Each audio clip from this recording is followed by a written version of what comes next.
제가 지난해 읽었던 책 중에 김관선 목사가 쓴 리셋이라고 하는 책이 있었습니다. 거기에 하나님께 처음으로 예배를 드렸던 가인과 아벨에 대한 이야기가 나오는데, 제가 인상적이었던 건 가인이 예배에 실패했다, 성경이 이렇게 기록하고 있는데, 이 말은 가인이 하나님께 예배를 드리지 않았다 이 말이 아닙니다. 예배를 드렸는데 하나님이 예배를 받지 않으셨어요. 오늘 우리가 예배를 드립니다. 예배의 관건은 예배를 드리는 것이 문제가 아니라 어떻게 하나님이 받으시는 예배, 그 참된 예배를 드리느냐에 대한 문제죠. 또 이 가인과 아벨의 이렇게 예배를 통해 보면 하나님께서 가인의 제물을 받으시지 않았어요.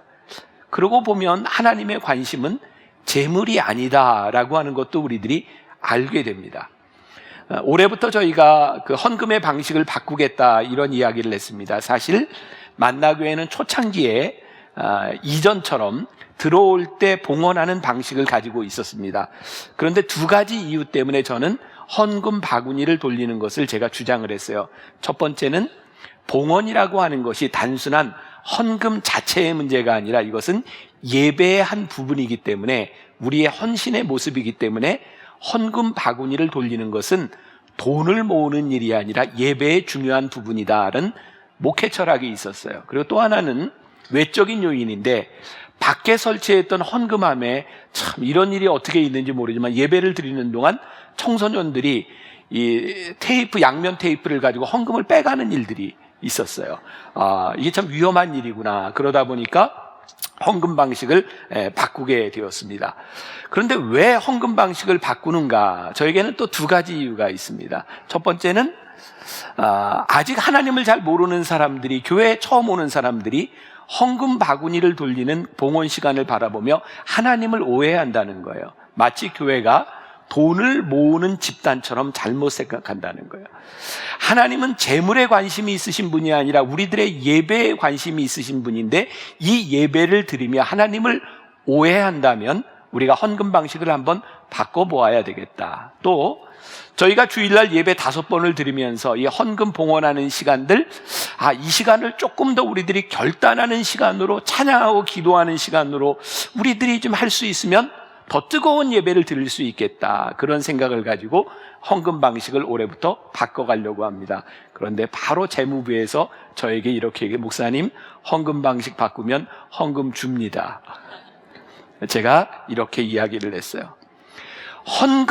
헌금이 줄고 늘고에 따라서 우리들이 헌금 방식을 고수한다면 우리들의 예배가 참된 예배일 수 있겠습니까? 하나님이 받으시는 것은 우리의 마음이고 우리의 예배를 받으신다면 거기에 드려지는 제물, 그리고 그 제물을 드리는 형식들은 사실은 예배 가운데 들어가는 일이 아니겠습니까? 저는 우리 교인들을 그렇게 생각하지 않습니다. 그리고 예배는 하나님을 향한 마음에서 예배 형식도 만들어져야 된다고 생각을 해요. 우리들에게 아직 익숙하지 않지만 몇 주 동안 우리들이 병행하면서 예배 헌금 방식을 바꾸어 가보려고 합니다. 그러니까 혹시 여러분들 마음에 안 들더라도 우리들이 드리는 것이 예배에 초점이 맞춰 있구나라는 것을 생각하면서 잘 따라 주실 수 있으시겠죠? 네. 자, 우리 재물과 관련돼서 또 이런 것을 생각할 수 있을 것 같아요. 어떤 사람이요, 누구에게 선물을 해요. 아주 비싼 선물을 했어요. 근데 그 선물을 받은 사람들이 별로 기뻐하지 않아요. 그러면 이 사람은 선물을 기뻐하지 않는 걸까요? 선물을 준 사람을 기뻐하지 않는 걸까요? 제가 보기엔 선물이 아니라 선물 준 사람을 별로 기뻐하지 않는 것 같아요. 우리들이 오늘 예배를 드리는데 하나님께 정말 무지무지한 액수의 큰 돈을 가지고 헌금을 하며 예배를 드려요. 근데 하나님이 그거 기뻐하시지 않아요. 그러면 돈이 가치가 없는 걸까요? 그 돈을 헌금으로 가져온 사람의 자세가 잘못된 것일까요? 하나님은 물질이 아니라 우리의 영혼과 우리의 예배를 받으시는 분이라고 한다면 우리는 물질과 이 예배자의 태도가 얼마나 중요하고 밀접한 관계에 있는 것을 분명히 알아야 합니다. 오늘 여러분들이 예배와 관련돼서 꼭 기억해야 될 단어가 하나 있습니다. 이건 기억하셔야 돼요. 1년 동안 요거 하나만 기억해요. 갈급함. 뭐라고요? 다시 더 큰 소리, 뭐라고요? 갈급함. 자, 우리 옆에 있는 사람에게 아주 귀엽게 갈급함이라니까 이 바보야. 좀 알려주시면 좋겠어요. 자, 이게 아주 나쁜 그 어투로 하면 안 돼요. 아주 귀엽게 시작. 갈급함이라니까 바보야. 예. 자, 네, 그만하세요. 됐습니다. 네. 갈급함, 이걸 여러분들의 가슴과 머릿속에 꼭 넣으세요. 요한복음 4장 23절에 보면 예배에 대하여 예수님이 유일하게 말씀하신 것이 나와요. 아버지께 참되게 예배하는 자들은 영과 진리로 예배할 때가 오나니 곧 이때라. 아버지께서는 자기에게 이렇게 예배하는 자들을 찾으시니라. 하나님이 찾는 사람이 있는데 그 사람이 누구냐면 예배자예요. 어떤 예배자냐면 신령과 진정으로 예배하는 자. 오늘 저는 이 신령과 진정으로 예배한다고 하는 것을 갈급함이라고 하는 단어와 연결시켜 보려고 해요. 제가 몇 번 여러분들에게 소개해드렸던 에릭 리들이라고 하는 사람, 불의 전차라고 하는 영화의 주인공을 기억하실 거예요. 1924년 8월에 24년 제8회 파리 올림픽에 있었던 일이죠. 에릭 리들이라고 하는 사람이 영국의 유망주였어요. 100m에 출전하면 금메달을 딸 수 있다고 생각했어요. 세계 1차 대전 이후에 영국 사람들에게 소망을 주는 사람이었어요. 그런데 발표가 되기를 100m 예선이 주일날 치러진다, 이런 이야기를 듣고 에릭 리들은 단호하게 딱 한마디 합니다. 나는 주일에 뛰지 않습니다. 이 말 때문에 논란이 됩니다. 아니, 사람이 어떻게 저렇게 율법주의적이냐. 여러분 생각해 보세요. 나라의 명예가 걸린 일인데 주일이라고 경기를 뛰지 않아? 그래서 이것 때문에 논쟁이 생겼고 에릭 리들이 많은 욕을 먹습니다. 스포츠 영웅에서 졸지에 비난을 받는 사람이 됩니다. 제가 이 에릭 리들의 불의 전차라고 하는 그 전기를 보면서요, 그 책을 보면서 이건 뭔가 잘못되어 있구나라는 생각을 하게 되었어요. 그 책에 보면요, 에릭 리들이 주일날 뛰지 않은 이유는 율법주의 때문이 아니었다는 거예요. 그는 주일을 지켜야 되는 갈급함 때문에 나는 주일에 뛰지 않습니다 라고 말했다는 거예요. 이거 다른 차원의 문제입니다. 우리들이 율법적으로 이것을 해야 된다, 안 해야 된다는 문제라고 하면 이것은 다른 차원의 문제인데, 예배에 대한 갈급함으로 인하여 내가 참된 예배자가 되겠습니다라고 하는 결단은 존중받아야 되고 하나님 앞에 참된 순종의 모습이기도 합니다. 놀라운 것은요, 에릭 리들이 100m에 출전하지 않으므로 그가 전혀 생각하지 못했던 400m에 출전하게 된 거죠. 그런데 앞으로 수십 년 깨지지 않을 세계 신기록을 세웁니다. 그 기록이 47초 6이었어요. 지금은 아무것도 아니죠. 에릭 리들은 그 경기에서 승리하고 난 후에 이렇게 말을 합니다. 처음에 200m는 내가 전력을 다하여 뛰었습니다. 그 다음 200m는 하나님이 도우셨습니다. 그리고 아내에게 이렇게 이릅니다. 만일 내가 100m를 포기하지 않았더라면 내가 400m의 가장 적절한 사람이라고 하는 것을 나는 깨닫지 못했을 거야. 에릭 리들은 400m에서 우승하고 사람들의 영웅이 된 그의 인생의 최정점에서 하나님께 약속했던 순종을 합니다. 그는 중국의 선교사로 갑니다. 우리는 그의 삶을 통해서 그가 이야기했던 예배가 율법이 아니라 그의 마음속에 가지고 있었던 갈급함이었다고 하는 것을 우리들은 알게 됩니다. 자, 오늘 여러분들에게 그리고 저에게 2017년을 살아가며 물어야 될 중요한 질문이 있습니다. 오늘 우리가 드리는 예배, 제가 지금 여기에서 설교하는 이 설교의 인도함 가운데 갈급함, 그 참됨이 우리들에게 있는가? 참되다고 하는 것은요, 그렇게 거창한 것은 아닌 것 같아요. 이제 하나하나 풀어가 봅시다. 오늘 여러분들 주보에 제가 책을 하나 소개해 드렸는데, 미국의 시애틀에서 목회하고 있는 권준 목사님, 형제교회 권준 목사님이 아주 흥미있는 제목의 책을 썼더라고요. 교회만 다니지 말고 교회가 되라. 자, 우리들에게도 적용되는 말이겠죠? 교회만 다니지 말고 교회가 되라. 이 교회는 미국의 보셀이라고 하는 그 도시에 도시 인구가 3만 3천 명밖에 안 되는 도시인데, 여기에 한인교회가 세워졌고, 이 형제교회에는 교인들이 주일날 3천 명이 넘게 출석을 합니다. 굉장히 이례적인 거죠. 한 번은 이 목사님이 보셀시에 이렇게 물었답니다. 우리 교인들이 이렇게 많이 있는데, 이 영향력이 있는데, 이 보셀시를 위해서 우리 교인들이 할 수 있는 일이 뭔지 좀 알려주세요. 그랬더니 보셀시에서 목사님에게 이렇게 한마디를 했답니다. Drive slowly. 운전을 좀 천천히 해주세요. 주일날 이 작은 도시에 차들이 쫙 같은 시간대 들어오면 거의 다 그건 동양인들, 이 교회로 향하는 사람들인데 제발 운전을 좀 천천히 해주세요. 그게 우리를 위해 해줄 수 있는 일입니다. 그때 목사님은요, 아주 중요한 것을 깨닫게 되었답니다. 우리들이 예배를 드리러 가는 중에 우리들이 하고 있는 아주 작은 배려가 적극적인 헌신이 될 수 있는 것이구나. 이게 예배를 드리는 사람의 참됨이라는 거예요. 여러분, 제 이야기를 들으면서 좀 마음이 좀 불편하지 않으세요? 우리는 오늘 이곳에 예배를 드리러 오면서 참 많은 일들을 겪었을 텐데 그것은 불편함이라는 것이었을 거예요. 차를 대면서부터 누군가 얼굴을 붉힐 수도 있고, 또 교회 작은 주차장에 차를 대면서 조심하지 않음으로 인해서 문을 열고 닫을 때 다른 사람의 차에 스크래치를 주고 그냥 아무것도 남기지 않고 가는 사람들이 참 많다는 이야기를 들었어요. 우리가 참된 예배를 드린다라고 하는 것은 정말 작은 순종과 작은 헌신과 작은 배려에서부터 참된 예배로 나아가는 것이라면, 참된 예배는 거창한 것이 아니라 오늘 예배자로 나오는 우리들의 아주 작은 부분에서부터 시작되는 일상의 문제이다. 오늘 예배에 나오는 우리들의 모습은 어떠했는가? 자, 갈급함과 더불어서 우리들이 꼭 기억해야 될 것이 하나가 갈급함으로 찬송한다, 이런 의미입니다. 그러면 오늘 우리가 본문에서 읽은 시편은 찬송하다라고 하는 거죠. 시편의 찬송들은요, 기쁠 때만 찬송하는 것이 아니라 어떠한 상황 가운데서도, 낙심과 불안 가운데서도 찬송했던 시인의 고백이기도 합니다. 시편 43편 4절 말씀을 한번 보겠습니다.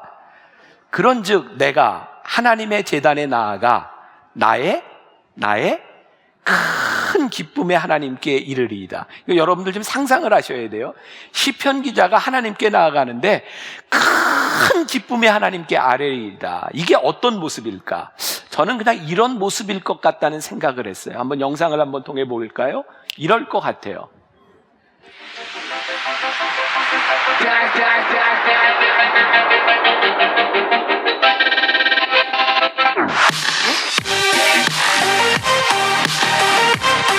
저게 뭐죠?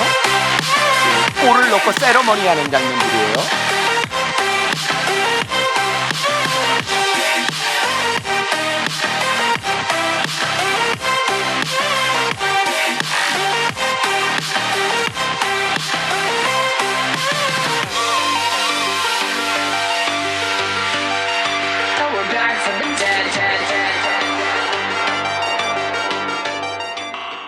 자, 세러머니 하는 게 다 틀려요. 한 가지 중요한 건 뭐죠? 골을 넣었더니 기쁘다는 거예요. 여러분 한번 생각을 해보세요. 아주 중요한 게임에서요, 한 선수가 골을 탁 넣고 골인이 됐어요. 골을 넣고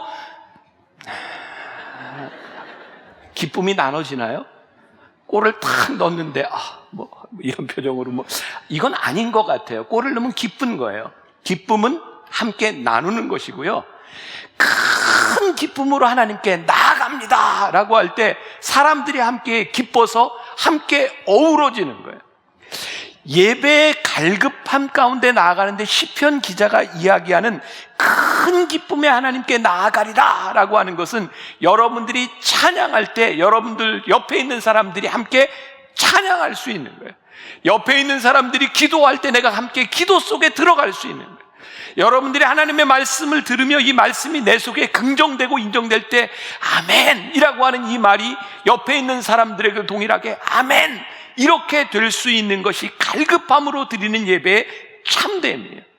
오늘 우리들이 가져야 되는 아주 중요한 질문 가운데 하나이고, 갈급함으로 예배를 드리는 모습이 우리들에게 있는가 없는가를 우리들이 살펴보아야 하는 것 중에 하나예요. 예배를 드리는 것, 나의 큰 기쁨에 하나님께 내가 나아가는 거예요. 우리가 하나님을 예배한다라고 하는 것, 그것은 우리들이 무엇을 예배하느냐는 거예요. 하나님을 예배한다라고 말할 때는요, 우리들이 다른 예배하던 것들을 다 다 내려놓고 하나님만을 예배하겠습니다. 자, 여러분들은 지난 한 해 동안 무엇을 예배하셨어요?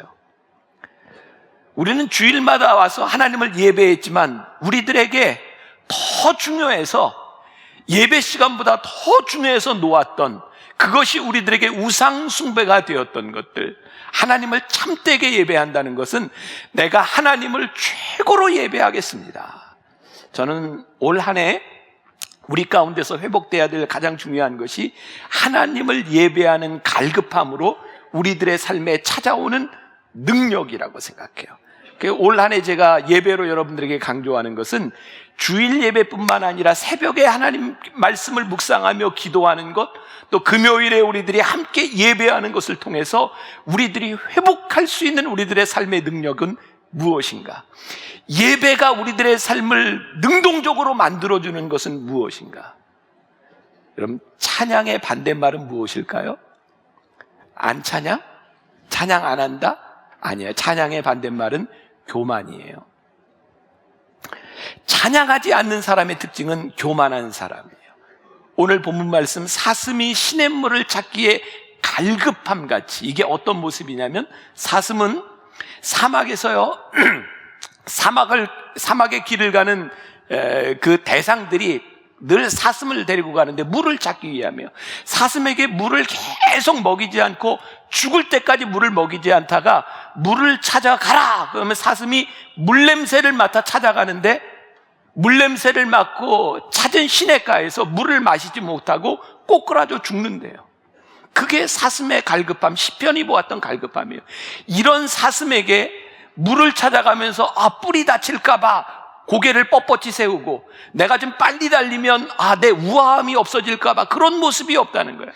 사슴의 갈급함은 그의 모든 교만과 모든 것들을 다 내려놓고 갈급함으로 달려가는 모습, 그것이 사슴의 시냇물을 찾기에 갈급함 같은 모습이에요. 그런데 오늘 말씀 중간에 제가 뚝 띄었는데 1절에 사슴의 갈급함 다음에 나오는 결과가 11절의 말씀이거든요. 오늘 우리가 읽었던 내 영혼아 내가 어찌하여 낙심하며 불안해하는가. 갈급함으로 하나님께 나아갔더니 내 영혼을 향하여 내가 말할 수 있는 것이 뭐냐면, 내 영혼아 내가 어찌하여 낙심하며 불안해하느냐, 평안해라. 우리가 하나님 앞에 갈급함으로 나아올 때 하나님께서 우리들에게 주시는 것이 무엇이냐면, 우리들에게 주시는 평안함이에요. 우리는 종종 예배 가운데서 우리의 역할을 생각할 때가 많아요. 오늘 우리 예배를 드리면서도 저도 이런 콘티를 가지고 이 순서에 따라 이렇게 나와서 제 순서를 진행하고 예배를 드리기도 해요. 어제 송구영신 일부 8시 예배에 나오신 분들은 제가 그 얘기를 하는 걸 들으셨을 거예요. 제가 밑에 앉아 있는데 찬양을 부르는 중에 하나님께서 저에게 주시는 갈급한 마음이었어요. 너무나 감사한 건 8시 예배 때는 카운트다운에 구애를 받지 않고 아무 때나 카운트다운을 해도 되기 때문에 제가 중간에 찬양을 하다 나왔어요. 교인들에게 물어봤어요. 여러분, 제가 콘티를 따라갈까요? 하나님이 주시는 마음을 따라갈까요? 분명한 것은요, 짜여진 콘티를 따라가는 것이 아니라 하나님께서 주시는 갈급함을 따라 나아갈 때 그 예배 가운데 하나님의 역사와 하나님의 은혜를 경험할 수 있다는 거예요. 오늘 우리들이 예배를 준비하며 여기 있어요. 우리 성가대가, 찬양대가 오늘 찬양을 얼마나 많이 준비했을까요? 오늘 오케스트라가 편곡을 하고 얼마나 많은 연습을 했을까요? 많은 사람들이 준비를 했을 거예요. 그런데 이 모든 준비보다도 더 중요한 것이 있는데, 그것은 우리의 갈급한 마음이에요. 오해하지 마세요. 우리의 준비가 필요 없다는 것이 아니에요. 아무리 많은 열심히 우리들이 준비한 것에도 하나님을 향한 갈급한 마음이 없다면 우리는 황폐할 수밖에 없어요. 예배 가운데 우리들은 종종 어떻게 하면 우리들이 멋있을까를 생각할지도 몰라요. 내가 어떻게 하면 내 재능을 가지고 예배를 드릴까라고 생각할지도 몰라요. 목회자인 저는 죄송하지만 세속적이죠. 설교를 할 때 홈런을 치고 싶다. 설교를 잘해야지. 사람들이 은혜를 받았으면 좋겠다. 그런 마음이 떠나지 않아요. 그런데 오늘 여기에 서 있는 저에게 하나님이 바라시는 것은 네가 설교를 잘하는 게 아니야. 내 속에 예배를 인도하고 네가 예배자로 서 있을 때 하나님을 향할 갈급한 마음이야. 어제부터 오늘 사이에 이 말씀을 준비하고 서 있는 저에게 하나님이 주시는 가장 큰 도전이 뭐냐면, 내가 여기에 서 있을 때 예배자로서 얼마나 갈급한 마음으로 서는가. 만일 우리가 음악으로, 설교로, 기도로 무언가 홈런을 치는 사람이 되기를 원한다면 어느 날 우리는 설교꾼이 되거나 간증꾼이 되어 있을지 몰라요. 그래서 우리가 하나님 앞에 예배자가 된다고 하는 것은 끊임없이 우리들이 하나님 앞에 갈급할 수 있는가. 오늘 우리가 읽었던 본문 말씀 1절 다시 한번 갈급함을 머리에 두고 한번 같이 봉독해 볼까요? 하나님이여, 사슴이 시냇물을 찾기에 갈급함같이 내 영혼이 주를 찾기에 갈급하니이다. 자, 갈급함이 우리들의 삶에서 떠나지 않기를, 끊임없이 갈급할 수 있기를 여러분들 기도하셔야 돼요. 오늘 우리들이 새해 첫날이기 때문에 갈급한 마음으로 왔는데 다음 주에 이 갈급함이 사라진다면 하나님께서 우리의 예배를 받으실까요? 우리의 예배가 성공할 수 있을까요? 그래서 우리가 예배자가 된다고 하는 것은요, 하나님 앞에 늘 우리들이 갈급한 마음을 가지고 예배자로 나오기 위하여 우리들이 영적으로 싸우는 과정이기도 해요. 그 작은 예배자라고 하는 책을 제가 오래전에 보았는데 거기에 아주 인상적인 구절이 있었어요. 사람들은 종종 착각한다. 시계의 일은 시간을 맞추는 것이라고 말이다. 그러나 정작 시간을 맞추는 것은 주인의 일이다. 시계의 일은 멈추지 않는 것이다. 이거 굉장히 멋있는 말인데 잘 이해가 잘 안 되신 것 같아요. 시계의 일은요, 시계가 시간을 맞추는 게 아니라 시간은 계속 가는 거예요. 시간을 맞추는 건 주인의 일이에요. 여러분, 우리들이 예배자로 살아간다는 것은요, 끊임없는 우리들에게 갈급함, 예배를 드리는 일이에요. 그리고 그 예배 시간에 일어나는 역사는 하나님께서 하시는 일이에요. 우리들이 그리스도인으로서 예배자로 우리들이 성공적인 신앙의 삶을 살 수 있는 것은 우리들 가운데 남아있는 끊임없는 갈급함이에요. 여러분들 가운데 아주 중요한 기도 제목이 생기죠.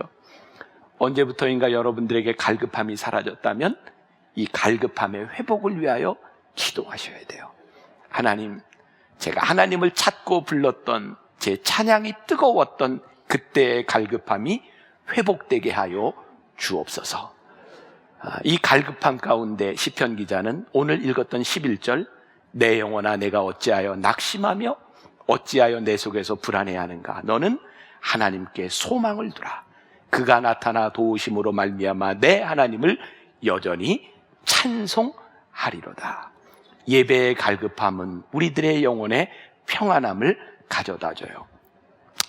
참 제가 부끄럽죠. 목회자로서 여기 서서 제가 늘 꿈꾸었던 것, 나도 좀 유명한 목사가 되고 싶고, 제가 또 참 이게 또 마음에 걸리네요. 몇 주 동안 뭐 제 책 팔아달라고 막 베스트셀러 뭐 이런 얘기했으니 저 그런 꿈이 있는 거죠. 어디 가든지 내가 쓴 책이 신앙인들의 어떤 사람들의 책꽂이에 꽂혀 있는 게 내 이름이고, 그런 사람이 되었으면 좋겠다. 그런데요, 이 예배를 생각하며 예배를 준비하며 깨닫게 된 것은 우리의 명예는 절대로 채워지지 않는다는 거예요. 우리의 명예의 갈급함은, 그 갈급함은 점점점 더 도를 더해가요. 그런데요, 하나님을 향한 갈급함은 우리들의 영혼에 만족함을 줘요. 올 한해 우리들이 이 참된 예배를 통하여 우리들이 능력을 경험하는 것이 무엇일까? 갈급함 가운데 우리들에게 주시는 참된 평안함, 하나님의 은혜를 우리들이 경험할 수 있는 것, 그것이 예배의 성공자가 되는 것은 아닐까. 시편을 보면요, 낙심이라고 하는 말, 불안이라고 하는 말, 그리고 이 말과 더불어서 소망이라고 하는 말과 찬송이라고 하는 말이 같이 나와요. 참 어울리지 않는 말인데 너무나 잘 어울리는 말이에요. 낙심과 불안 가운데서 예배자는 소망을 찾고요, 낙심과 불안 가운데서 하나님 앞에 갈급했던 자들이 찬송해요. 얼마나 완벽한 조화를 이루는지 몰라요. 제가 오래전 제가 담임 목사가 되고 처음 자작 부흥회를 한 적이 있었어요. 아마 1월 초였던 것 같은데, 그때 제가 보았던 그 DVD 영상을 통해서 보았던 미국의 하와이에서 목회하고 있는 웨인 코데이로 목사님의 이야기를 한 적이 있어요. 뉴 호프 처치의 목사님인데, 그 교회 목사님은 지금 미국에서 가장 빨리 성장하는 교회 중에 하나인데 교회 건물이 없이 목회를 했어요. 하와이에서 토요일 날 4,000명 모이고 주일 날 4,000명 모이는 큰 교회 목사님이었어요. 근데 어느 날 빌려 쓰던 학교에서 이제 건물을 비우라는 이야기를 듣고, 다행스러운 건 하와이는 따뜻한 나라고 공원들이 많이 있으니까 공원을 빌려서 예배를 드릴 때였대요. 토요일 날 예배를 드리려고 공원에서 모든 준비를 해놓고 예배를 드리려고 가는데 비가 오기 시작하는 거예요.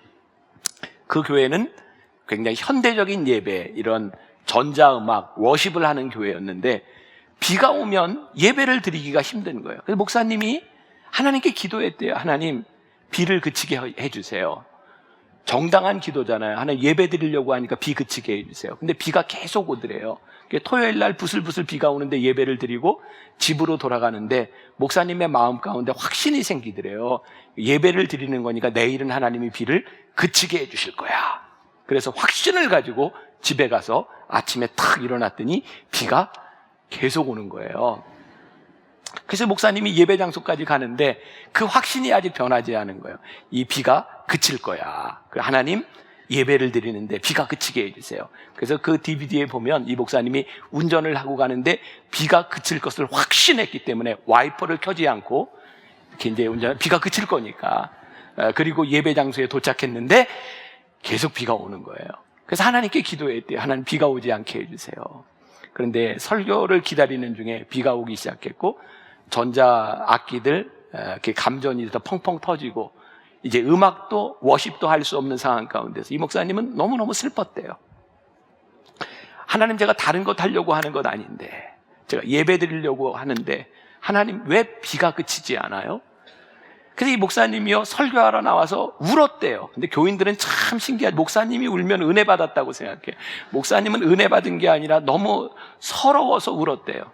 그때 하나님께서 이 목사님의 마음 가운데 이런 음성을 주셨대요. 웨인, 너는 어제부터 오늘까지 계속해서 예배를 드리기 위해 비가 오지 않게 해달라고 기도하는구나. 그런데 너는 한 번도 이 예배 가운데 나와 함께 해달라고 기도하지 않았어.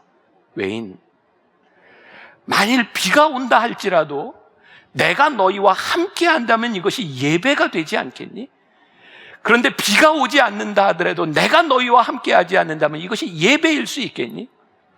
그때 받았던 그 음성이 이 목사님의 사역을 송두리째 바꿔놓았다는 거예요.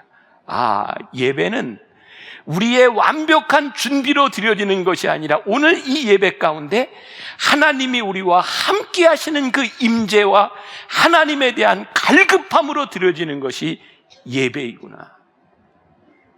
수년 전이에요. 저희 교회 굉장히 좋은 시설들 가지고 있죠. 이거 오래되지 않았습니다. 저희 교회가 제가 처음 담임 목사가 됐던 때 참 많이 열악했어요. 그때 빚도 많았고요. 이런 좋은 시스템이 아니라 그냥 스피커 몇 개 갖다 놓고 여기 예배를 드릴 때 이 음향을 잘 조절하지 못해서 소리가 얼마나 울렸는지 이렇게 사람들이 잘 알아듣지도 못하는 상황이었어요. 그런데 어떤 큰 교회 목사님이 예고도 없이 저희 교회 와서 예배를 드리고요, 위층에서 예배를 드리고 저를 만나자 그러더라고요. 만나서 제 방에서 차를 마시는데 저에게 이런 얘기했어요. 그분도 참 대단하죠. 어떻게 그런 얘기를 했는지 몰라요. 김 목사님, 이런 음향 가지고 예배가 돼요? 저에게 그랬어요. 그 목사님이 거기에서 들을 때 이런 음향을 가지고 예배가 돼요? 네, 저는 지금까지 제가 그렇게 오래 목회하지 않았지만 제 목회에서, 만나교회에서 목회하는 동안 가장 감격적으로 우리 교인들이 예배를 드리며 가장 많은 눈물을 흘리고 가장 뜨거웠던 때가 그 음향을 가지고 예배 드렸던 때예요. 완벽한 준비가 아니라 하나님의 임재를 느끼며 우리들이 예배했던 그 순간들. 그리고 요즘 그런 생각을 해요. 혹시 우리는 하나님의 임재에 대한 갈급함을 좋은 환경을 가지고 좋은 시설을 가지고 해결할 수 있다고 생각하지 않는가? 어쩌면 우리들이 너무 좋은 환경 가운데 예배를 드리며 그 갈급함을 잃어버리고 있는 것은 아닌가? 지난주에 제가 얘기했잖아요. 제가 애틀랜타에 집회할 때 새벽에 3시간 차를 타고 와서 예배를 드리고 또 갔다가 저녁에 3시간 차를 타고 와서 예배를 드리는 그 교인이 저에게 했던 그 예배의 감격함, 그것은 환경에 대한 문제가 아니라 갈급함에 대한 문제였잖아요. 저는 여러분들에게 잘 쓰는 radical, 급진적이라고 하는 말을 한번 여러분들에게 제안하고 싶어요. 여러분들이 갈급함으로 급진적인 예배, 우리가 평상시에는 내가 제정신을 가지고는 보통 삶을 가지고는 드릴 수 없는 레디컬한 예배를 우리들이 드린다면 우리들의 삶이 레디컬해지지 않을까요? 사도행전 2장의 초대교회 공동체가 성령을 체험하고 그들의 삶이 레디컬하게 변했던 것은 그들이 레디컬하게 성령의 임재를 경험했기 때문이에요. 능력 있는 삶, 우리들이 하나님 앞에 올 한 해 1년을 살아가며 능력 있는 인생을 살아가기를 우리들이 원한다면 갈급함이 있는 참된 예배자로 우리들이 서야 하지 않을까. C.S. 루이스가 멋진 말을 했습니다. 지옥으로 내려가는 길은 어느 날 갑자기 뚝 떨어지는 길이 아니라 그 길은 약간 내리막이다. 하나님에 대한 갈급함이 사라지잖아요. 우리는 점점 쉬운 길을 갑니다. 하나님에 대한 갈급함을 잃어버린 우리는 점점 내가 원하는 길로 내려가기 시작합니다. 때때로 우리들은 이런 말을 할지 몰라요. 예배자가 되기 위해서는 거룩해야 하지 않을까요? 우리가 예배를 기피하는 많은 사람들 중에 하나가 우리는 예배드릴 자격이 없다고 생각합니다. 그런데요, 우리가 예배자가 되면 우리의 삶이 거룩해집니다. 우리가 갈급해지면요, 그 갈급함으로 인하여 하나님을 찬송하는 사람들이 됩니다. 여러분 착각하지 마세요. 우리가 온전한 자격을 가지고 이 예배 가운데 우리들이 어떤 역할을 할 수 있기 때문에 우리들이 예배자가 되는 것이 아니라 우리들이 하나님 앞에 예배자가 되었기 때문에 우리들의 삶에 급진적인 삶을 살아가게 되고 예배자로서의 삶을 살아갈 수 있는 거예요. 요한복음에 보면요, 3장에 니고데모라고 하는 사람이 나와요. 이 사람은 예수님에 대해 잘 몰라요. 근데 예수님에 대한 갈급함이 있었어요. 그래서 어느 날 밤에 예수님 찾아가잖아요. 예수님 누구냐고. 이 사람은 아직 예수님의 제자가 아니에요. 단지 갈급한 마음을 가지고 예수님을 찾아가서 예수님을 만난 사람이에요. 요한복음 4장으로 넘어가잖아요. 사마리아 우물가에 한 여인이 있어요. 이 여인은 너무 힘들고 피폐한 삶을 살아가고 있어요. 영적인 갈급함을 갖고 있던 이 여인에게 예수님이 이 여인을 찾아가셨어요. 우리들은 이런 질문을 던질 수 있을지 몰라요. 누구는 예수님을 찾아가고 누구는 예수님이 찾아가시고 이게 뭐야? 중요한 것은요, 둘 다 갈급했다는 거예요. 오늘 여러분들에게 갈급함이 있다면 그 갈급함으로 인하여 여러분들이 예배 자리에 나오고 여러분들의 갈급함으로 인하여 하나님이 여러분들을 찾아가실 때 우리들에게 생명과 생수를 우리들에게 허락하신다는 거예요. 마지막으로 여러분들에게 한 가지 이야기하고 싶은 게 있어요. 우리는 믿음의 영웅을 이야기할 때 다니엘을 참 많이 이야기합니다. 다니엘 하면 뭐가 떠오르세요? 다니엘의 사자굴.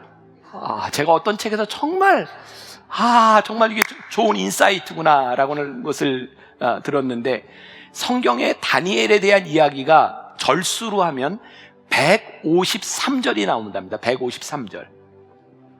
우린 다니엘을 배우고 싶거든요.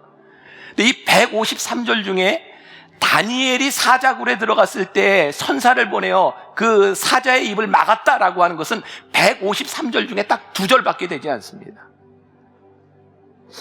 성경에서 다니엘에 대하여 무엇을 이야기하는가? 사자굴에서 지켜주신 하나님을 이야기하는 것이 아니라 사자굴에서 믿음으로 승리할 수 있었던 다니엘이 어떻게 살았는가를 성경은 이야기하고 있는 거예요.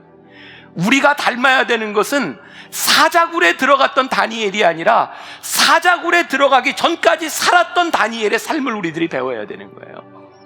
그가 철저하게 하나님 앞에 시간을 정해놓고 그가 철저하게 갈급한 마음으로 하나님을 예배했었던 그 다니엘의 삶이 결국은 사자굴에 들어갈 수 있었던, 지켜주셨던 은혜였다고 하는 것, 우리들이 배워야 되는 것, 다니엘이 살았던 그의 참된 예배자의 삶이에요.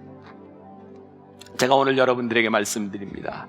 참된 예배가 우리들에게 능력이 될 줄 믿습니다. 오늘 여러분들의 마음속에 갈급함으로 시작하는 2017년이 능력 있는 한 해가 될 줄 믿습니다. 만일 우리들에게 이 갈급함을 잃어버렸다면 저와 여러분들이 함께 하나님 이 갈급함을 회복해 주세요. 하나님이 회복함 가운데서 제가 주님을 찬양하게 하시고 나의 찬양하는 모습을 통하여 주변에 있는 사람들이 그 찬양에 함께 할 수 있는 예배자가 되게 해주세요.